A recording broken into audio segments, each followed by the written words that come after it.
Kabanata 731. What's wrong? Kailangan ko bang ulitin ang sarili ko? Galit na bulalas ni Henry. Hindi. Nagmamadaling tumingin ang bodyguard bago sinabing, "Yes, sir." Dahil doon, kinuha ng mga bodyguard ang kanilang mga baril. Sa labas, sinarado ni Ben at Marino ang mga tarangkahan, na humarang kay Charlotte at sa kanyang mga kasama sa labas. Sa labas, ang mga babae ay sumisigaw, "Hindi ba si Henry Noct ang humiling sa amin na humingi ng tawad ng personal? Narito kami, bakit mo kami tinatanggihan na pumasok? Tama, patuloy mo kaming binabalaan, na sinasabing ang aming alagang agila ay nakatakot sa inyong mga anak at alagang hayop. Nandito kami ngayon upang humingi ng paumanhin kasama ang aming alagang agila na dala-dala. Bakit hindi mo kami tinatanggap? Buksan mo ang pinto, buksan mo ang pinto." Malakas na hinampas ng mga babae ang bakal na pintuan at nagsisigawan. Sa kotse, kumalukip-kap si Charlotte at pinagmasdan ang buong kapahamakan na may ngiti. Alam ni Henry na ako ay isang Lindbergh, ngunit nagpadala ng isang tao upang balaan ako ng kusa. Kung wala akong gagawin, iisipin niyang kami ay duwag. Gusto niya akong humingi ng tawad sa personal, diba? Well, nandito ako. Tingnan natin kung paano ito haharapin ng mga Noct. Mukhang hindi sila naririto para humingi ng tawad, deklara ni Marino na nagngangalit ang mga ngipin. Nandito sila para makipagkatuwaan. Kailangan natin silang paalisan ngayon, nag-aalalang sagot ni Ben. Kung makita ni Mr. Noct si Miss Lindbergh, papasok tayo sa malalim na problema. Kung sila ay mga lalaki, maaari akong magsimula ng isang away. Mukhang galit na galit si Marino. Pero babae sila, hindi natin makukumbinsi sila na umalis o magsimula ng away sa kanila. Walang makakaalis sa kanila. Ito ay seryosong nakakabigo. Totoo iyon. Tumango ang ibang mga bodyguard bilang pagsang-ayon. Mga duwag, galit na tumingin sa kanila si Ben. Lumapit siya sa mga bodyguard ni Charlotte at sinabi sa kanila, tinanggap na ang paghingi ng tawad. Maaari na kayong umalis. Sinubukan niyang paalisin sila. Hindi pa namin nakikilala si Mr. Henry Noct. Sino ka para sabihing tinanggap ang aming paghingi ng tawad? Naka-arko si Lupon sa isang kilay at ngumisi. Paano kung magpadala si Mr. Henry Noct ng isang tao para sawayin kami pagkatapos naming umalis? Oo, tumango si Morgan. Narito si Miss Lindbergh para mag-alok ng kanyang taos-pusong paghingi ng tawad. Oo, well, we accept your sincere apology. Kaya pwede ka nang umalis. Noon lang, nakita ni Ben ang mga tauhan ni Henry na lumalabas na armado ng mga baril, kaya itinulak niya ang mga bakal na tarangkahan at galit na sinusubukang itaboy ang mga babaeng iyon. Nako, nanindigan ang mga babae at binato sila ng insulto. Si Marino at ang iba pang mga bodyguard ay nagbol ng kanilang mga kamay sa mga kamao, galit na galit. Pansinin na hindi lumitaw ang mga tauhan ni Henry, at sadyang iniwasan siya ni Zachary sa pamamagitan ng pagpapadala sa kanya mga bodyguard para paalisin sila. Si Charlotte ay lalong naiinip. Binuksan niya ang kanyang convertible top at pinakawalan ang kanyang agila. Ang agila ay nagpakawala ng isang nakakatalim na sigaw na umalangaw sa burol bago ito dumiretso sa villa ng Nocts. Mag-ingat ka. Maingat na iniwasan ni Ben ang pag-atake ng agila habang siya ay nasa likod ng bakal na tarangkahan. Nabigong atakihin siya, tumuloy ang agila at tinutukan ang iba pang bodyguard. Matapos ang matagumpay na pagkiskas kay Marino at sa iba pa, lumipad ang agila sa loob ng villa. Bilasan nyo, barilin nyo. Itinaas ng mga subordinate ni Spencer ang kanilang mga baril at tinutukan. Bang! Bang! Bang! Ilang putok ang umalangaw sa hangin. Nasaktan ang mga pakpak ng agila, ngunit dumiretso pa rin ito sa villa nang wala pag-aatubili. Sa paningin sa agila, sina Jamie at Ellie ay sumisigaw sa tuktok ng kanilang mga baga at nanginginig sa takot. Si Spencer ay nakatayo sa tabi ni Robbie upang protektahan siya, ngunit pagkatapos marinig ang mga putok ng baril, ang batang lalaki ay tumakbo palabas para tingnan kung ano ang nangyayari. Kaagad, ang kanyang walang protektadong figure ay naging pontirya ng agila. Sa sandaling lumipad ang agila sa villa, dumating ito para kay Robbie. Nanlaki ang mga mata ni Robbie. Tumangala siya at nakanganga sa agila, na laking gulat. Robbie, napaungol si Henry. Kasabay nito ang paglabas ni Zachary sa kanyang silid para masaksihan ang nakakakilabot na eksenang ito. Gusto niyang iligtas ang kanyang anak, ngunit huli na ang lahat. Robbie, napaiyak si Jamie at sinubukang tumakbo sa kanyang kapatid, ngunit tumanggi si Henry na bitawan ang kanyang pagkakahawak sa kanya. Tinakpan ni Ellie ang kanyang mukha at napasigaw sa takot. Akmang sasalakayin na ng agila si Robbie nang biglang may sumipol sa labas. Kaagad, huminto ang agila at lumipad sa himpapawid, at matalim na tinitigan si Robbie. Sinalubong ni Robbie ang tingin nito, lubos na natulala. Ito ay isang pagkapatas sa pagitan ng isang agila at isang 6 na taong gulang na batang lalaki. Isang nakakabinging katahimikan ang bumalot sa hangin. Robbie, biglang bumasag sa katahimikan ng isang malakas na hiyawan. Isang maliit na berdeng figure ang lumipad patungo sa agila tulad ng isang palaso at nagsimulang tumutusok sa mga pakpak ng agila. Dahan-dahan lumingon ang agila at malamig na tinitigan ang loro. Parehong natulala sina Jamie at Ellie habang nakatitig sa alaga nilang loro na si Fifi. Kung tutusin, ibinabato ni Fifi ang kanyang munting figure sa harap ng mandaragit na agila nang walang anumang pahiwatig ng takot. Gaya ng inaasahan, bahagyang ibinaba ng agila ang kanyang mga pakpak at pinalipad si Fifi sa himpapawid. Fifi, lumabas si Ellie para makuha ang pinakamamahal niyang si Fifi. Nawalan siya ng balanse at bumagsak sa lupa. Hindi ito nasaktan, ngunit nang damapo sa kanya ang matalim na tingin ng agila, napaluha siya. Nang marinig ng agila ang kanyang mga panaghoy, ikaniling ng agila ang kanyang ulo at ikinapak ang kanyang mga pakpak upang lumipad patungo sa kanya. Lalong lumakas ang sigaw ni Ellie. Habang namumula ang mukha niya, at nanginginig siya sa sobrang takot.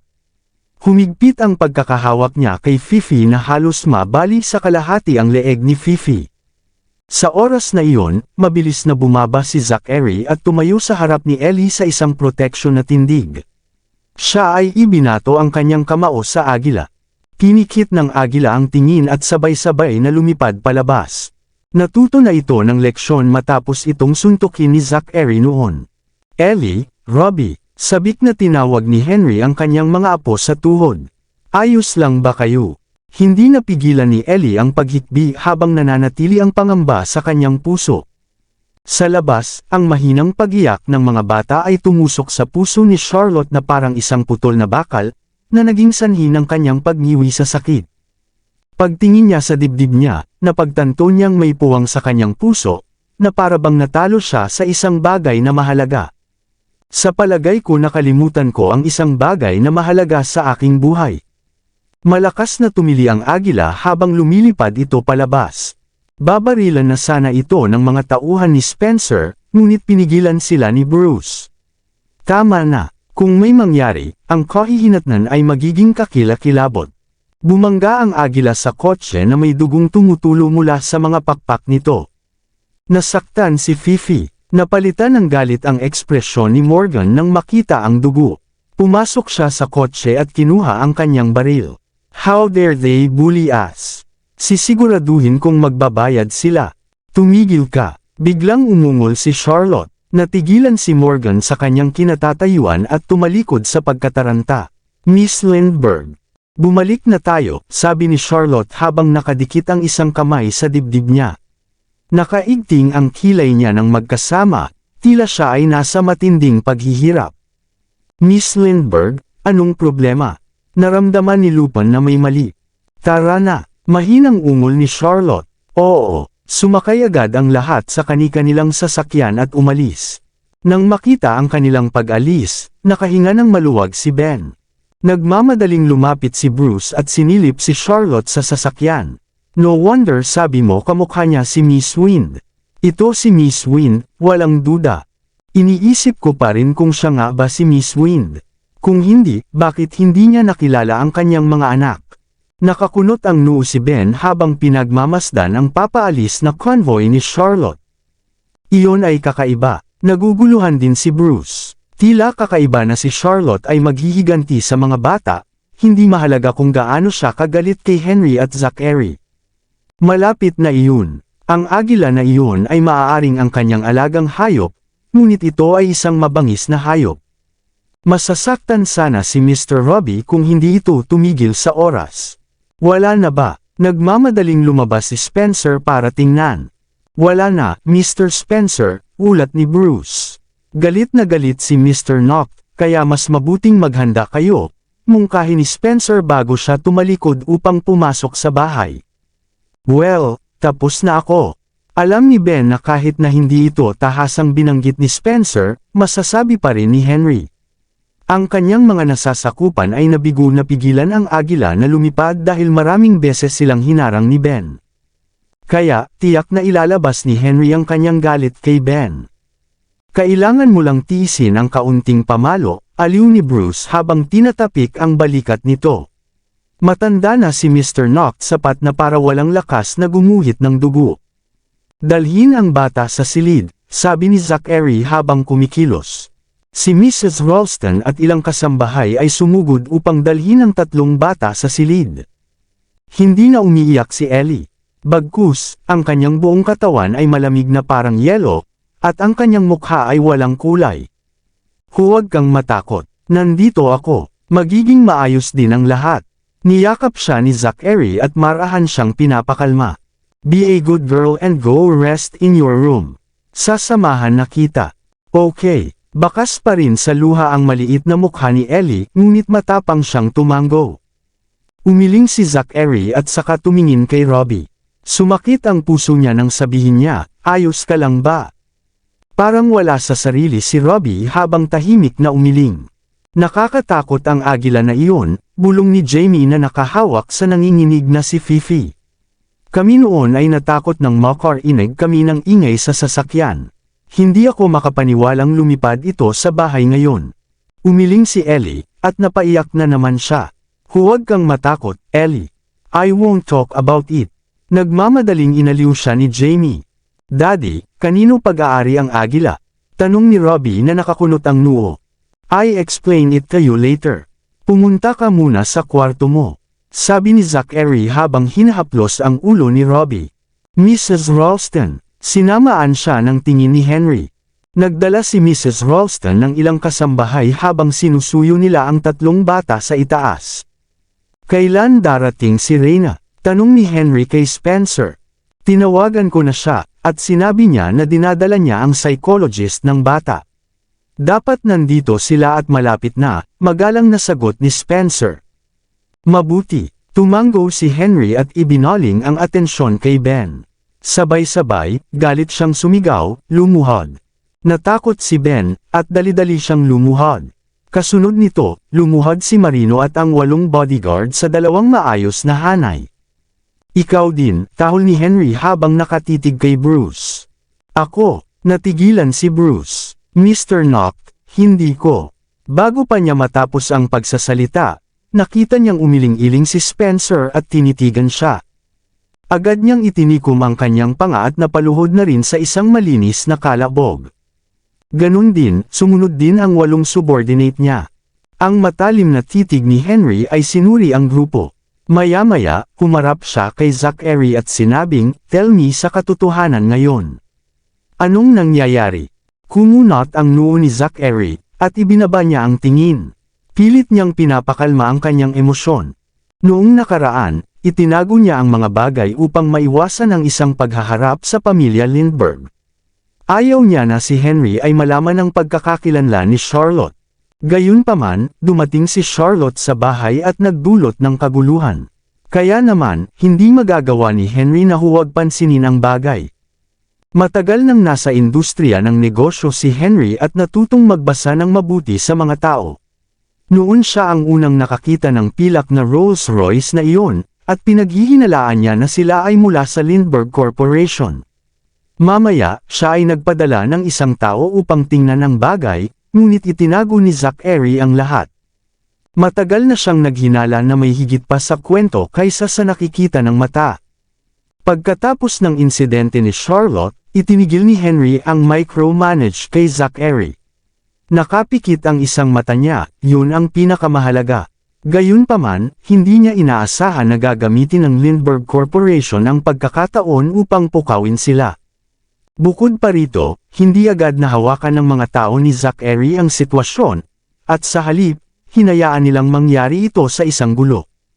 Dapat may mali. Bagamat nahulaan na ni Henry na may mali, hindi niya inaasahan na ang taong nakatira sa Northridge ay si Charlotte. Marahil ay malalaman niya ito sa huli, ngunit maaari ko lamang itong itago hanggat kaya ko. Mayroon akong mga plano. Hindi ito ang tamang oras para magkaroon ng salungatan sa pamilya Lindbergh, sagot ni Zachary. They're completely taking advantage of you. What do you mean by the right time? Nanginginig si Henry sa galit sa sandaling iyon. Kung hindi dahil sa swerte, magkakaproblema sina Robbie at Ellie. Tama ka, masyado na silang lumayo sa pagkakataong ito. Hindi ko na ito mapapansin, sabi ni Zachary habang tumatango. Wala sa karakter si Zachary na mitigang magpaliwanag gaya ng ginawa niya. Hindi siya ang kanyang karaniwang argumentative at mayabang sa sarili. Gayunpaman, si Henry ay hindi na kasing talas ng dati. Nilingon niya si Ben at sinabing, "Ikaw, ituloy mo ang pagluhod sa labas. Siguraduhing magbantay ka para hindi dumating ang mga kasuklam-suklam na bagay na iyon at lumilipad pabalik. Kung makapasok man lang kahit isang balahibo, puputulan ko ang kamay mo." "Oo, sir." Madiin ngunit maliwanag ang tugon ni Ben. Ipinahiwatig nito ang kanyang pagbibitiw upang matanggap ang kanyang parusa ng buong tapang. "Lumabas ka," sigaw ni Henry. Agad na inakay ni Ben ang iba pang lalaki palabas. Nagmadali silang lumabas sa bakal na pinto at lumuhod sa maayos na hanay. Samantala, pumunta si Spencer upang suriin at iniulat ang kanilang mga aksyon kay Henry. Inaasahan na nila ang posisyon ng pagluhod at kasalukuyang kasing tuwid ng mga araw. Bumagsak ang galit na tingin ni Henry kay Bruce.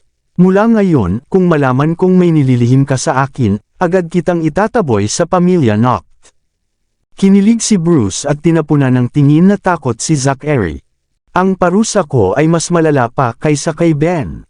Tahimik na umiwas ng tingin si Zachary.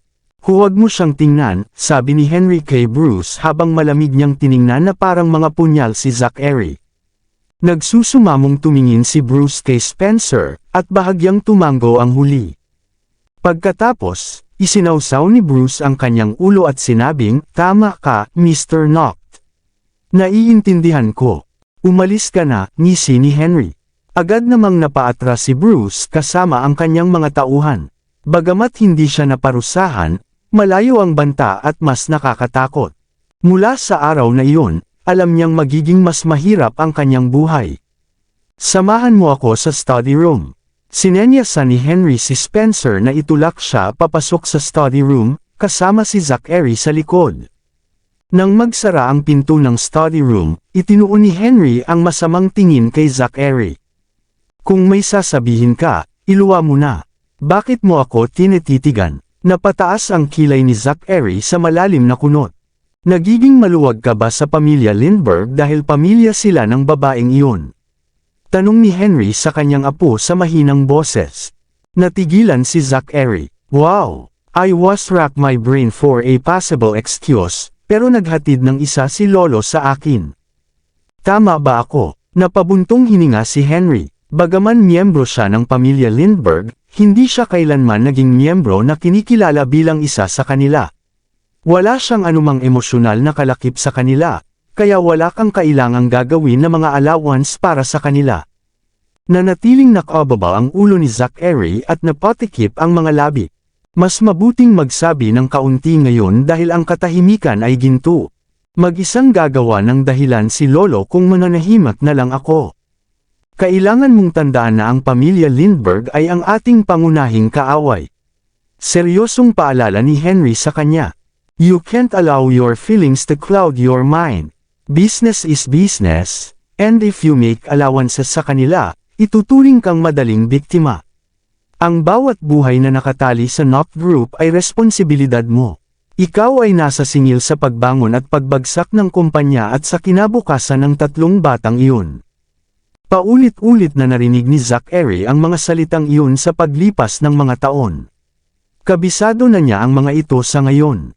Kahit sinong tanga ay kayang bigkasan ang buong spiel sa pamamagitan ng puso ngayon. Wala na ang babaeng iyon. Dapat mong bitawan siya at magsimula ng bagong kabanata ng iyong buhay.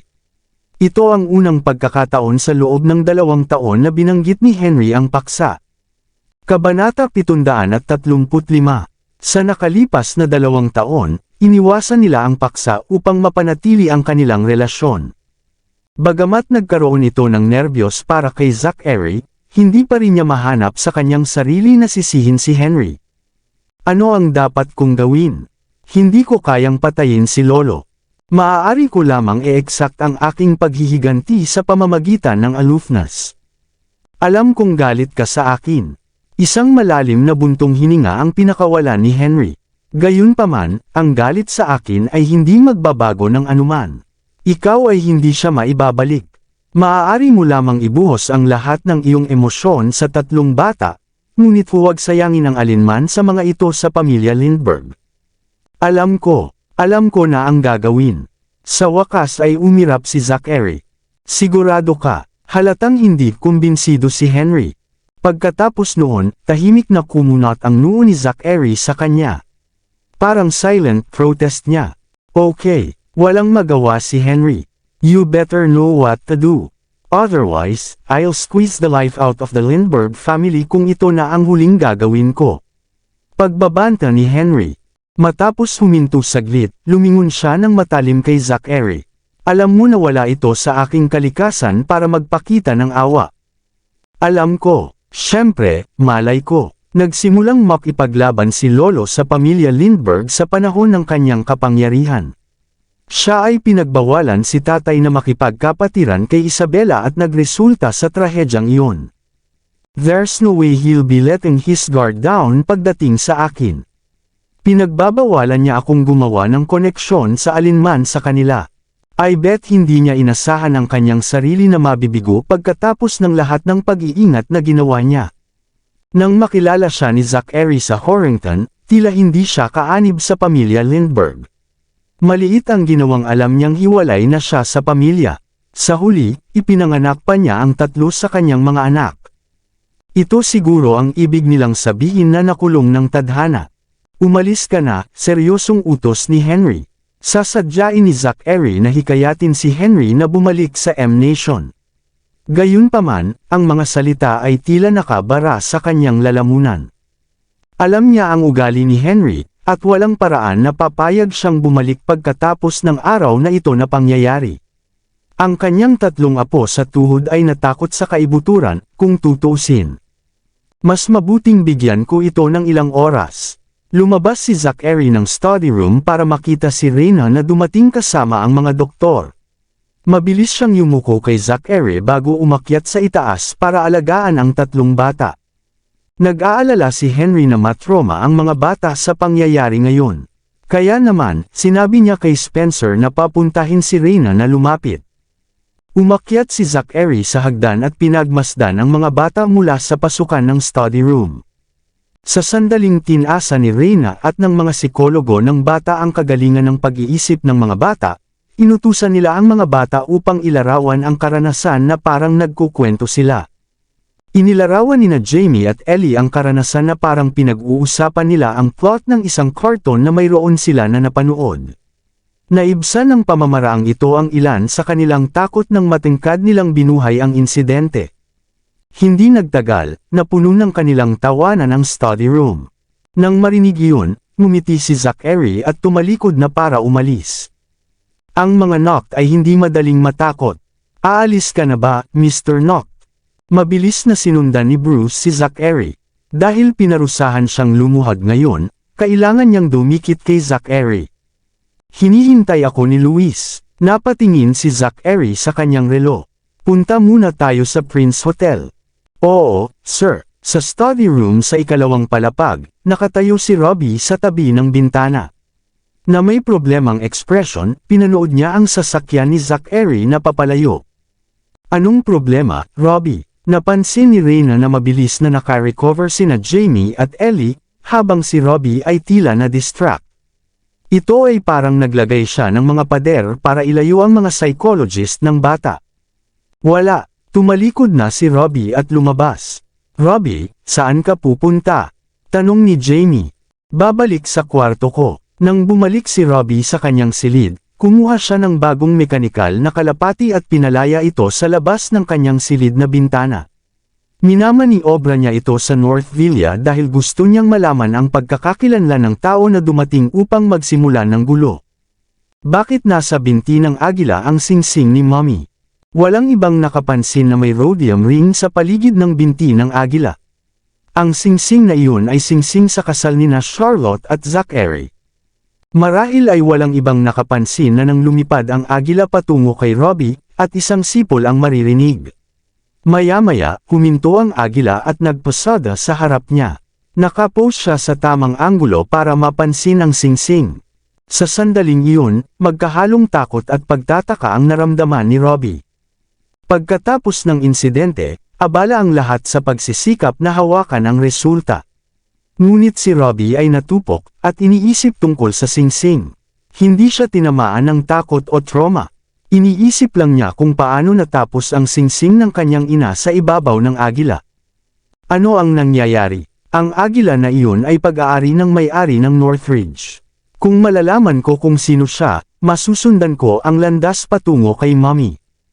Kaya, naglabas si Robbie ng mekanikal na kalapati at ipinadala ito upang tiktikan ang may-ari ng Northridge. Sa sandaling iyon, ang mekanikal na kalapati ay lumipad ng mas mataas at higit pa. Biglang may kumatok sa pinto. Dumagundong ang malumanay na boses ni Reyna, "Are you there, Robbie?" Alam ni Robbie na magtatagal pa bago makarating ang kalapati sa destinasyon nito. Kaya, nagpunta siya upang buksan ang pinto. "Ano po iyon, Dr. Langon? Pwede ba tayong magkwentuhan, Robbie?" Yumuko si Reyna at masuyong tumingin sa kanya. "Alam kong dapat kayo ngayon lang ay natakot. Sinusubukan mo lang maglagay ng matapang na harapan. Sa tingin ko naiintindihan mo," sabi ni Robbie habang pinuputol niya si Reyna. Level at kalmado ang tono niya. "Ako ay medyo natakot ngayon, pero okay na ako. Busy lang ako sa sarili kong gamit. Hindi ko sinusubukang iwasan ang kahit ano, kaya hindi mo kailangang mag-alala." Awkward nang umiti si Reyna. "Natutuwa akong ayos ka. Salamat." Magalang na sagot ni Robbie. "May iba pa ba?" "Wala na." Nagmamadaling umiling si Reyna. "Hahayaan kitang bumalik sa ginagawa mo. Salamat sa pag-aalaga kina Jamie at Ellie." Magalang na yumuko si Robbie at isinara ang pinto. Nakaramdam ng inis si Reyna, ngunit wala siyang pagpipilian kundi bumalik kina Jamie at Ellie. Pagkatapos nito, lumapit si Robbie sa computer at ipinagpatuloy ang pagsubaybay sa mekanikal na kalapati. Ito ay kasalukuyang lumilipad patungo sa Northridge. Ang kamera sa Mechanical Dove ay malinaw na naitala ang lahat sa ibaba nito at ipinadala ang footage sa kay Robbie. Sabik na nakatitig si Robbie sa screen ng computer habang hinihintay niyang ipakita ng mekanikal na kalapati ang sagot na hinahanap niya. Sa sandaling ito, may kumatok muli sa kanyang pintuan. Napangiwi si Robbie sa inis. "Sino ito, Robbie?" I asked the kitchen staff to prepare some breakfast. "Let's go eat together," malumanay na sabi ni Henry. Sumunod ang boses nina Jamie at Ellie. "Talaga bang gumawa sila ng mga hot cross bunnies, Lolo?" Excited na tanong ni Jamie. "Ginawa nila. Inatasan ko si Mrs. Ralston na matutunan kung paano gawin ang mga ito. Kumain na sila ngayon at sinabi sa akin kung paano ang kanilang lasa," nakangiting sagot ni Henry. "Ay, ang galing," pumalakpak si Jamie habang tumatakbo pababa. "Nasaan si Robbie?" tanong ni Ellie. "Tinatawag ko siya ngayon." Magiliw na tinapik ni Henry ang kanyang ulo. "Go on, sasamahan ka namin." "Sige, hahanapin ko si Fifi." Bumaba si Ellie. Sa kwarto, walang kurap na tinitigan ni Robbie ang screen. Ang kalapati ay dumating sa Northridge at malapit sa villa. Ayaw niyang makaligtaan na makita ang katotohanan, ngunit naghihintay sila sa kanya sa labas, kaya wala siyang choice kundi buksan ang pinto. "Robbie, Lolo, hindi pa ako nagugutom. Pwede na kayong magsimula nang wala ako." Bumalik si Robbie sa computer. Sa pagkakataong iyon, ang bilis ng tibok ng kanyang puso. Kung na-delay pa siya, palalampasan niya ang pagkakataon. Robbie, gusto kitang makausap. Ayokong magsalita ngayon, sabi ni Robbie. Natigilan si Henry, at nagdilim ang kanyang tingin. Napagtanto ni Robbie kung gaano siya kabastos at agad na humingi ng tawad. I'm sorry, I'm just really busy. Umpisahan niyo na ang almusal nang wala ako. I'm sorry, I'm just really busy. Please start breakfast without me. Pagkatapos ay isinara ni Robbie ang pinto. Sa labas ng pinto, si Henry ay nabigla. Akala ko nagsisimula na kaming maging ayos ni Robbie ang relasyon namin. Pero halata naman na galit pa rin siya sa akin. Labis na nasaktan si Henry sa ideyang ito. Si Robbie ang kanyang pinakamamahal na apo sa tuhod. Kaya naman, lubos niyang inaasahan na si Robbie ang susunod na kahalili. Kung tutusin, gumastos siya ng malaking halaga sa pagsisikap na alagaan si Robbie. Gayunpaman, natapos din sila sa ganoong estado. Samantala, nakonsensya si Robbie sa kanyang saloobin sa kanyang lolo sa tuhod. Siguradong malungkot siya. Biglang, isang sigaw ng agila ang tumunog mula sa computer, at si Robbie ay sumugod upang tingnan. Ang mekanikal na kalapati ay dumating sa Northridge at dumaong sa isang malaking puno. Nakatutok ang kamera sa pasukan ng villa. Isang babae na may dalang agila ang bumaba sa isang kotse, at ang agila ay ikinumpas ang nasugatang pakpak nito. Pagkatapos ng pagiging panunumbat ng babae, kontentong umupo ito sa kanyang mga bisig. Pamilyar kay Robbie ang slim figure ng babae. Nagpatuloy siya sa pagtutok ng mata sa screen ng computer, at sabik na makita ang mukha nito. Sa kasamaang palad, iningatan siya na nakatalikod ang ulo sa camera.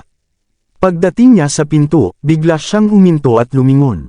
Nanlaki ang mga mata ni Robbie, at halos tumigil ang kanyang puso.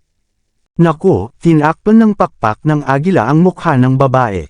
Binuhat ng babae ang agila papasok sa villa.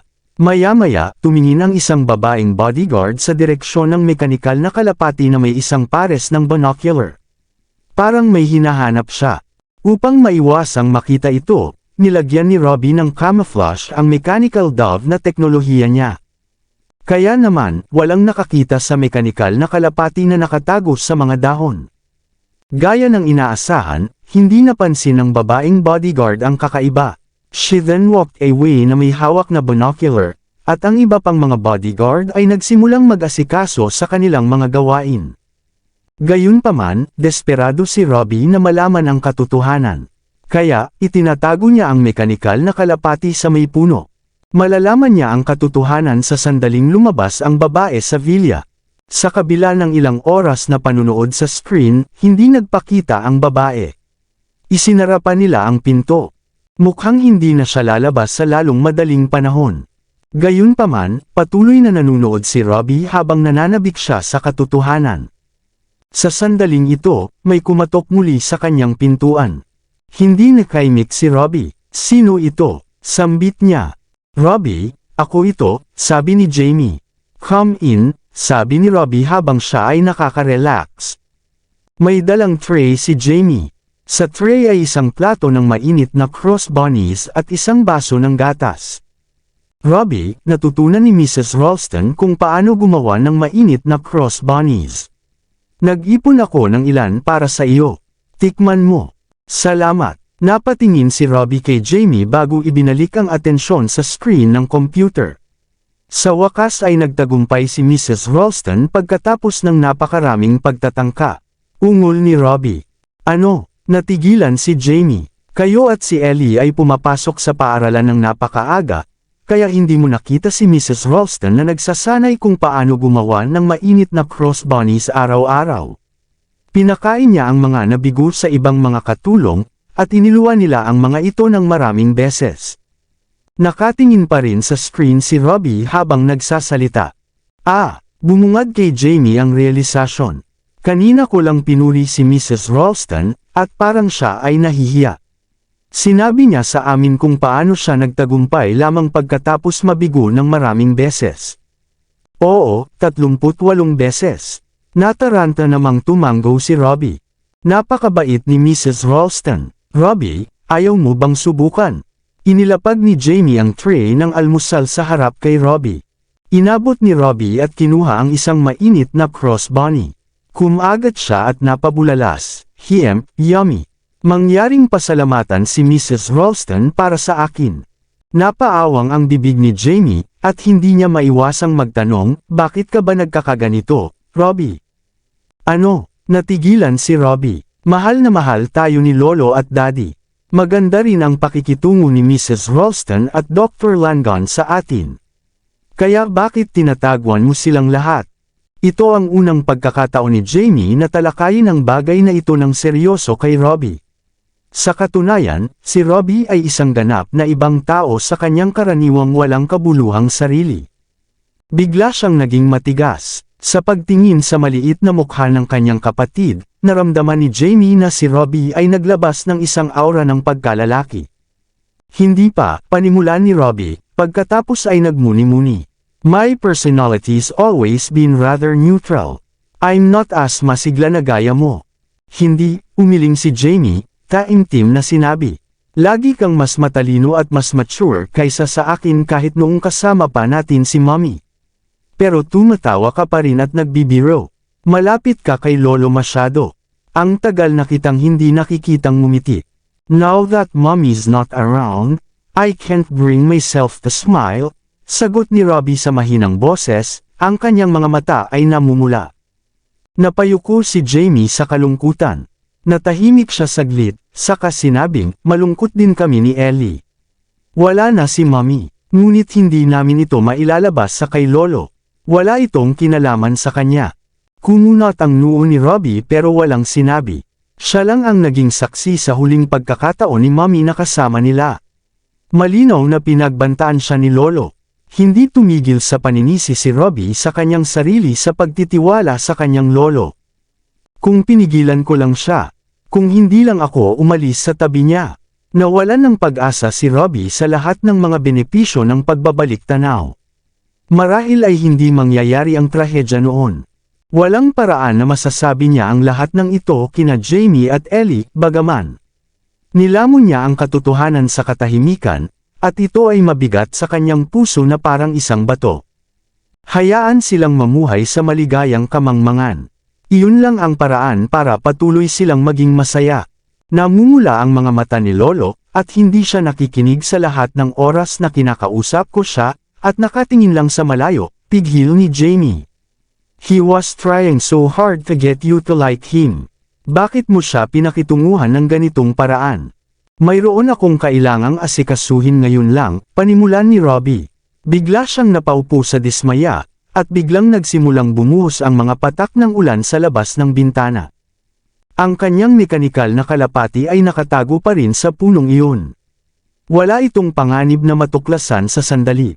Sa kasalukuyan, nahaharap ito sa mas malaking panganib ng short circuit. Nag-install si Robbie ng waterproof system para dito, na epektibo para sa pag-iwas sa mga ambon. Gayunpaman, ang malakas na ulan na ito ay isa pang bagay sa kabuuan. Ano ang napaka-urgent? Tanong ni Jamie. I'll tell you later, nalilitong sagot ni Robbie. Siya ay galit na lumingon sa computer sa isang sandali upang dali-daling ilipat ang kanyang mekanikal na kalapati sa ibang lugar ng kanlungan mula sa ulan.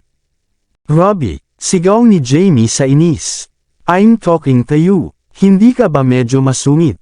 I'm busy. I'll tell you later. Mag-almusal ka muna, pakiusap ni Robbie. Ang mga mata ay nakatutok sa screen ng computer.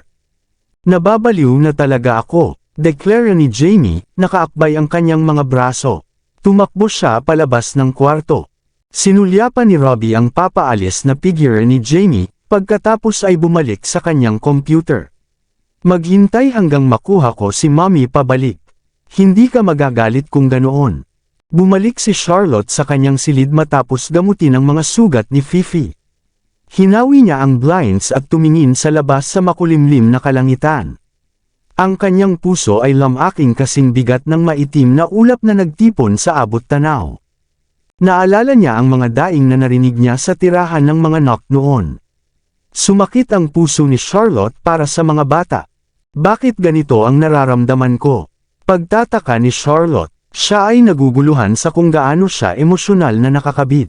Habang lumilipad ang kanyang isipan, biglang naakit si Charlotte sa isang malabong pulang kinang na nagmula sa isang puno sa hindi kalayuan.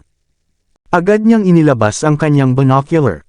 Pagsilip sa kanila, napagtanto ni Charlotte na siya nga ay nakatingin sa isang kalapati. Nag-flashback sa isip niya ang ibong nalaglag sa isang putok.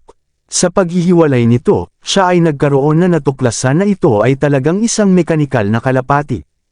Ipinagpalagay ni Charlotte na ito ay dapat nakatulad ng specimen. Ang Divine Corporation ay dalubhasa sa teknolohiya. Ang mga nilalang na iyon ay mga laruan lamang para sa kanila.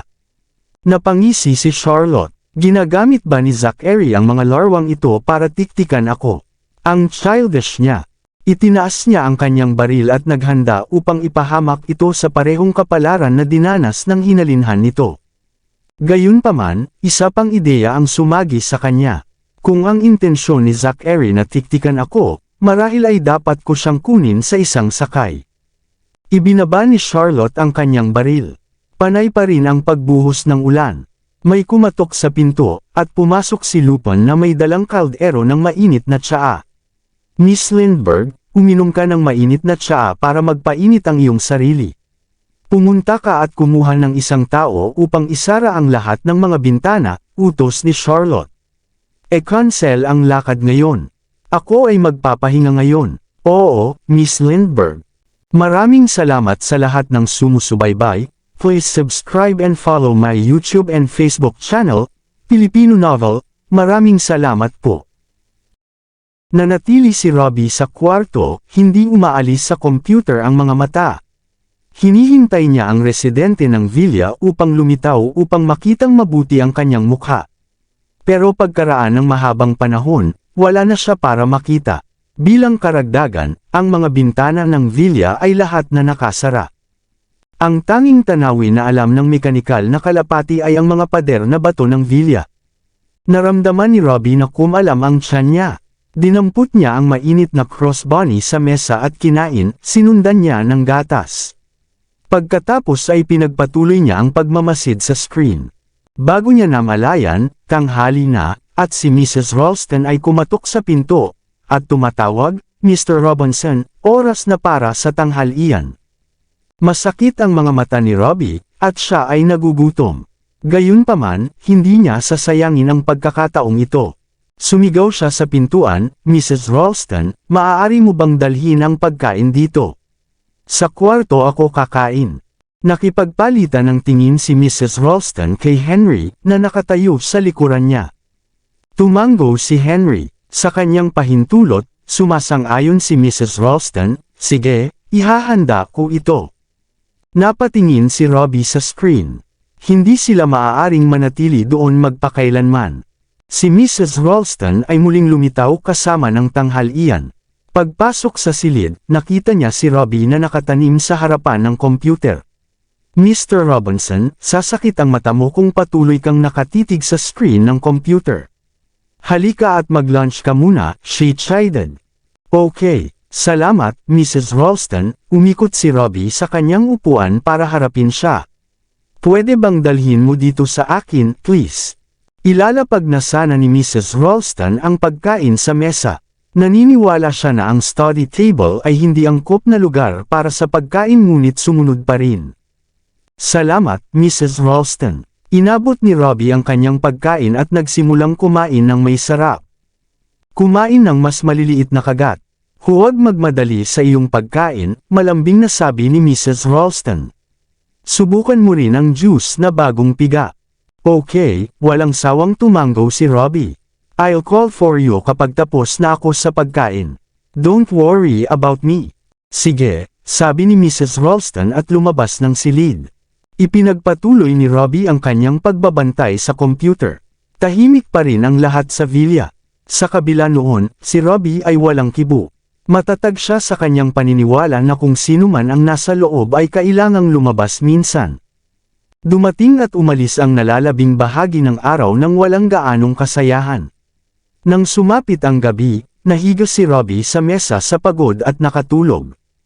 Nagising si Robbie dahil sa tunog ng umuugong na sasakyan. Kinusot-kusot niya ang kanyang mga mata at tinitigan ang screen. Tumila na ang ulan at bumukas ang pinto ng villa.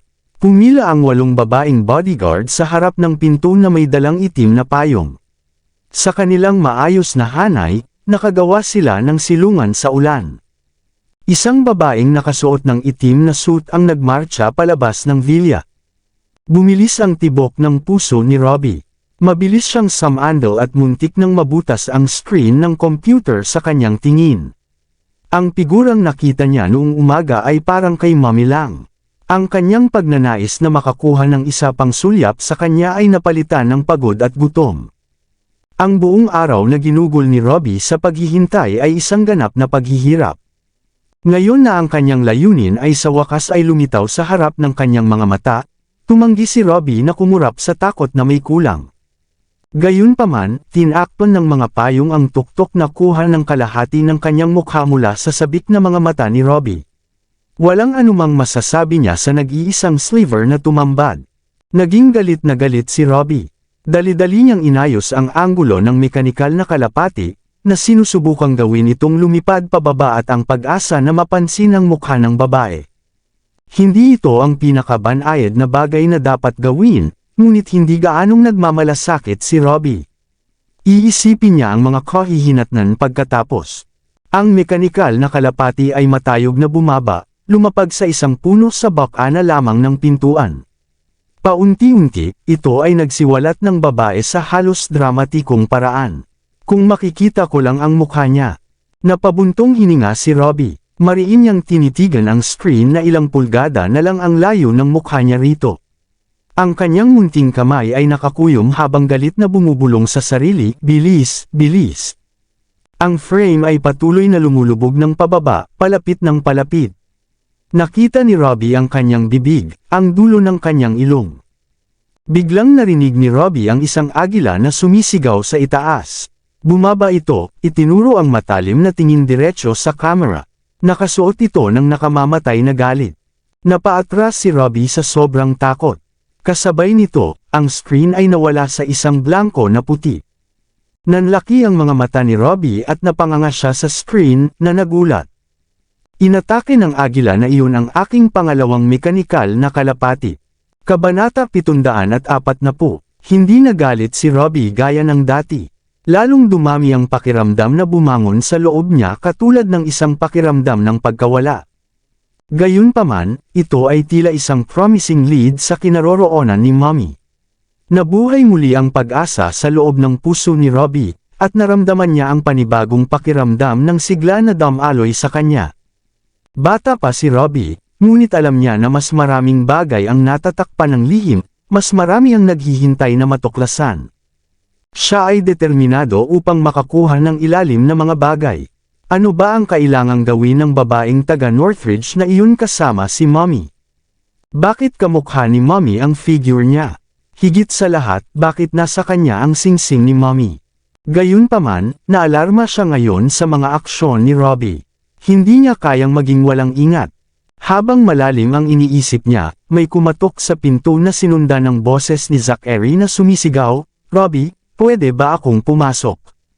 "Daddy." Lumapit si Robbie sa pinto at binuksan ito. "Pasok na po kayo." Pumasok si Zachary sa kwarto. Itinakip niya ang kanyang jacket sa maliit na sofa at pinagmasdan ang paligid.